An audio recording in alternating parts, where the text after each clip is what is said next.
Hey, Browns fans, Spencer German with you here at the Greenbrier Resort after day 2 of Browns training camp as the Browns continue their preparations for the start of the 2024 season, as we know. And we got to talk to a couple more people today. Deshaun Watson, most notably. We'll get into what he had to say. We'll get into what Kevin Stefanski had to say.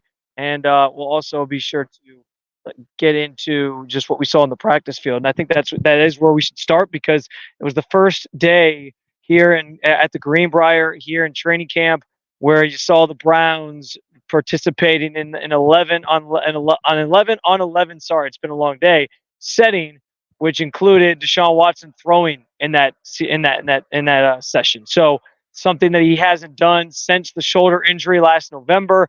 Obviously, since he had the surgery in the offseason. And then in the spring, it was kind of this slow ramp up to a point where he was able to participate in this way. He was doing 7-on-7 stuff the last day of minicamp. But second day of training camp, here he is participating in 11-on-11s. Now, I want to be clear because it is just day 2 of camp. Yesterday was a walkthrough. I would call today as maybe a slightly maybe walkthrough is the wrong word for yesterday, but it was very slow paced. They're in just helmet and shorts, so they weren't really doing anything too aggressive. And that was more of the same today. Today was maybe a slight step up from that, where they were, kind of wrapping each other up, doing some light things. Nobody's being brought to the ground, obviously, without pads. But overall, a solid, it was still the first look at being able to see this team conduct 11-on-11s with the defense going against the offense. And I thought Deshaun looked pretty fluid in what he was trying to do. And it seemed like he was kind of going through his operation as he tends to do. And that's obviously a good sign moving forward. There was a couple times he dumped the ball off short, which is what we sort of all continue to reference about him in that Ravens game, was kind of just taking what the defense is giving you. Took a couple shots down, not deep downfield, but maybe, moderately downfield. Hit Amari Cooper on a nice out route. Him and Elijah Moore seemed to have a really nice connection today. And I think Elijah Moore maybe had the best day of any Browns player. Made a couple catches, made some decent plays in that session. So that was good to see. And I still continue to just harp on the fact, as I did yesterday after day 1, that you're seeing the touches of Ken Dorsey throughout this offense already early on here in camp. Just the motion and 2 tight end sets where they slide the tight ends to the other side of the formation, receivers moving from outside into the slot or to the opposite side of the formation entirely. There's just so much of that being done and going on out on the field, and that was prevalent in the 11-on-11 setting, but also elsewhere at practice today. And that continues to be, I think, just a focal point of this team, of this new offense, which is something that Deshaun obviously talked about a little bit after practice, which, again, we will get into. Other notable things from out on the field, I picked up on the fact that, James Hudson is your first guy up at left tackle, while Jedrick Wills is still continuing to recover from his knee injury. We don't know yet when he'll be back. He obviously started camp on the PUP list. DeJuan Jones and these tackle positions are very important to keep an eye on, I would say, throughout camp, just because there could be some shuffling around once everybody's back healthy. And that might not be during camp. But while that is kind of still up in the air, DeJuan Jones is your right tackle. It looks like James Hudson is the left tackle. And we'll see when guys like Wills, Conklin are able to kind of get back in the fold here. I also noticed on the defensive side of the ball, with Dalvin Tomlinson obviously down, he just had surgery, a scope on his knee today, and no timetable for his return, despite Kevin Stefanski yesterday being somewhat positive or optimistic that he could be back for the start of the season, along with Greg Newsome, who had surgery this week. But the front 4 was kind of in order.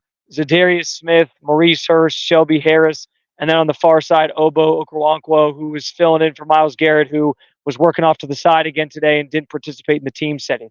Now, a note on that, because I know people see Myles Garrett off on the side. We all posted, everybody in the media, I think, posted videos of that today. Not anything serious. Kevin Stefanski mentioned after practice that Myles, David Njoku, who's also been in that group, Jerry Jeudy, who was injured in the spring a little bit. Those are guys that are kind of in just this slow ramp-up period as they kind of get back out on the field. They're not trying to rush them back out there, just playing it safe. So something to monitor. But no, it's not Myles Garrett being hurt. The rest of the group that was working off to the side included Cam Mitchell, as well, who was out yesterday as well.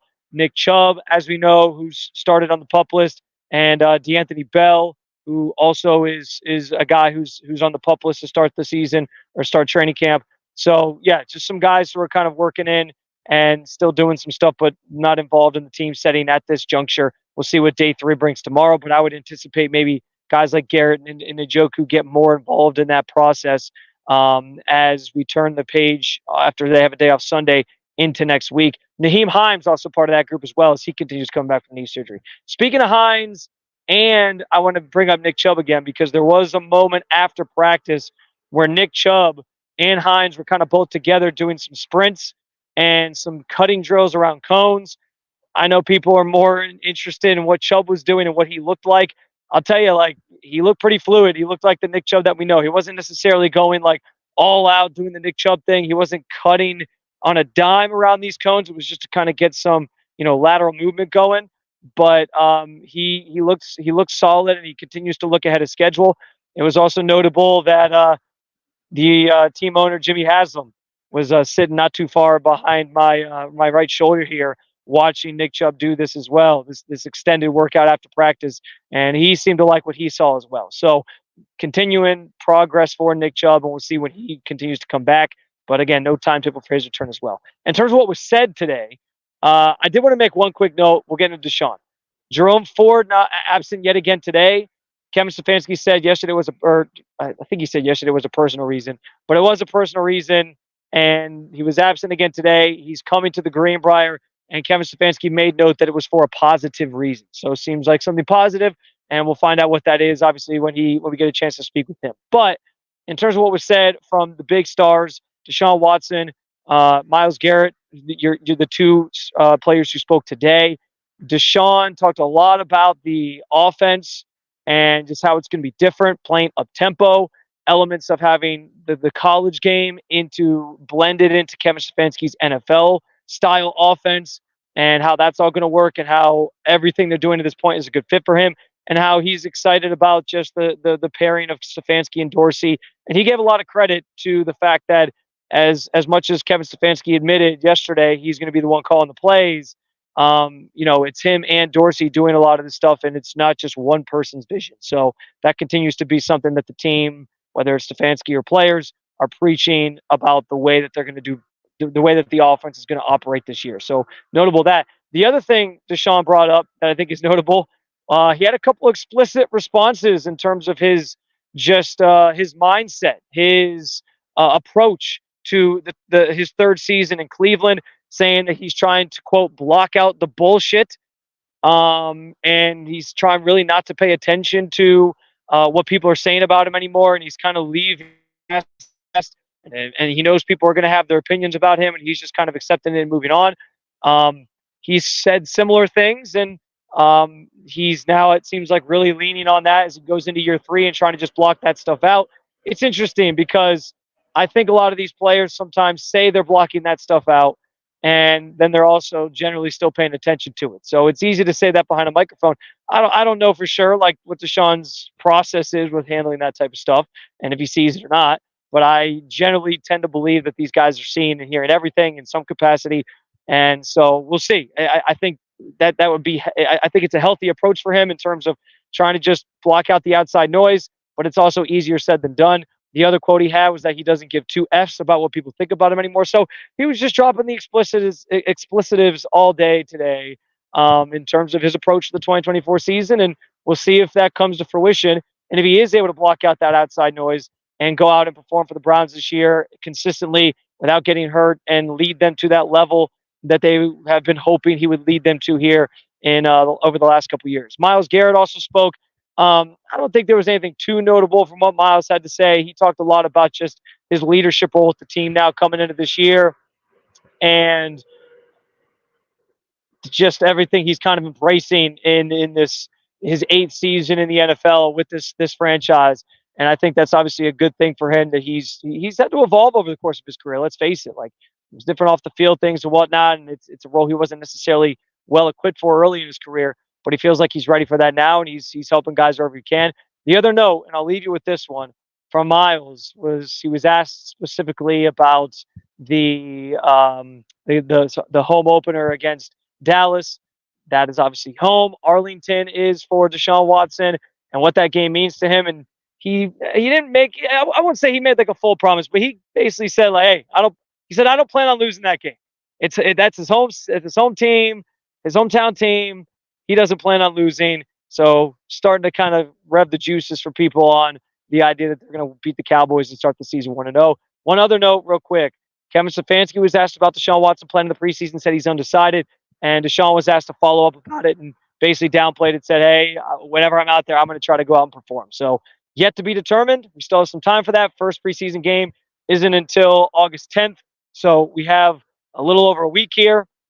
And we will see, we have a little over 2 weeks here until the first preseason game. So we'll see what is in store in terms of Deshaun Watson's usage of or progress in his rehab over the next week or so, and then what that means for him potentially playing in a first preseason game. As always, I want to implore you and encourage you to follow along with all things Cleveland Browns over at Browns on SI. We've got you covered there with all kinds of content. I got a story up about what Myles Garrett said about the matchup with Dallas, some of Deshaun Watson's comments as well. I have a full recap, breakdowns of different things that happened today at practice, different things that we talked about on this video, but with more detail, just everything that you kind of missed from practice today, day 2 at the Greenbrier. You can find that again at Browns on Cleveland Browns on SI.